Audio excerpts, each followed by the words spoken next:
Earlier this summer, there was polite disagreement between the US Embassy and Beijing authorities over what constitutes a polluted and non-polluted day in the Chinese capital. The embassy has its own air quality monitor from which it releases reports via a Twitter feed.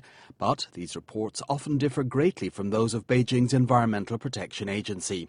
The EPA declares a day of low pollution to be a blue sky day, depending on its readings.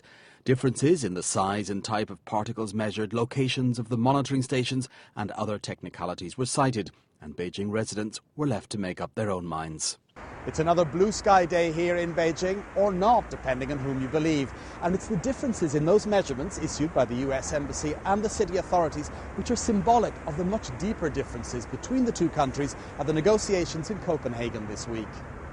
Basically, Copenhagen hopes to come up with an answer to the question who does what, how much and when, and of course firm commitments from all those involved to act on the answers.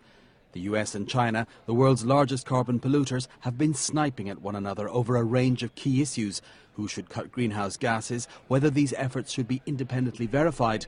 Do the US and other rich countries owe developing countries, including China, a climate debt? The list goes on.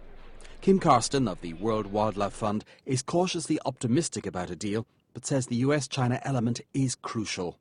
I think that given we will have 110 heads of state or heads of government coming here, I'm confident that these 110 people are coming here because they believe that a result can be achieved.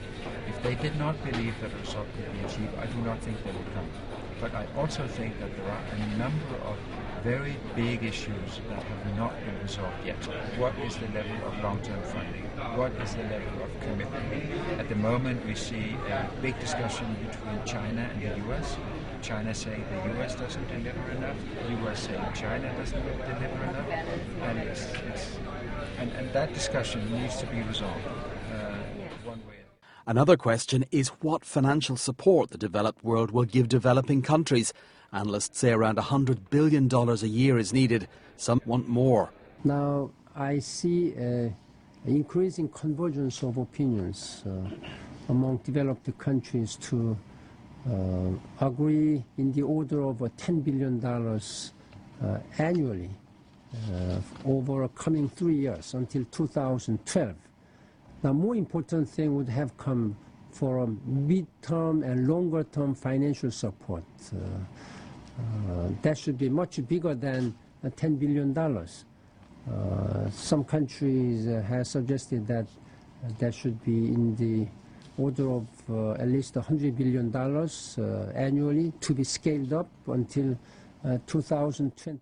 And further complications arose last week in Copenhagen when a group of the poorest and most vulnerable countries called for stricter emission reductions for both developed and major emerging economies like China and India. The Danish text is an extremely dangerous document. The poorest states look at China's per capita carbon footprint, see it's well above the global average and aren't happy. A first official draft deal was released in Copenhagen on Friday, but the posturing between China and the US, the developing and the developed countries, goes on. China's Vice Minister of Foreign Affairs, He Yafei, says the priority for developing countries is still the reduction of poverty. But Chief US negotiator Todd Stern says his country won't do a deal unless major developing countries step up. In terms of air quality measurement here in Beijing, it's enough simply to look out the window to find out what the real conditions are. Of course, the situation at the negotiations in Copenhagen is far more complicated.